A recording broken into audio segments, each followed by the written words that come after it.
शेतकऱ्यांच्या मागण्यांकरता रविकांत तुपकर संतापले आहेत।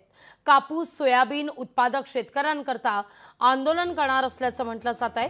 2 दिवसात मध्य प्रदेशच्या धर्तीवर आंदोलन उभारणार असल्याचं तुपकर म्हणतात। हमी भावासह कर्जमाफी देण्याची तुपकरांची मागणी आहे।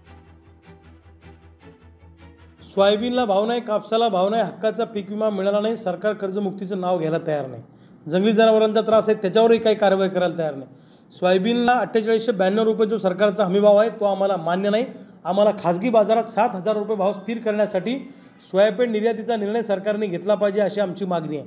दुसऱ्या बाजूला कापसाच्या सूत निर्यातीचा निर्णय घेतला पाहिजे आणि खाजगी बाजारात 10 ते 12000 रुपये कापूस केला पाहिजे अशी आमची मागणी आहे। सोयाबीनला भाव, कापसाला भाव, हक्काचा पीक विमा, कर्जमुक्ती आणि जंगली जनावरांच्या त्रासापासून वाचण्यासाठी शेतीला कंपाऊंड आणि घरकुल, ठिबक सिंचनचं रखडलेलं अनुदान ताबडतोब द्या, अन्यथा 2 दिवसानंतर या महाराष्ट्रातला शेतकरी मध्य प्रदेशासारखं आंदोलन या महाराष्ट्रात करेल।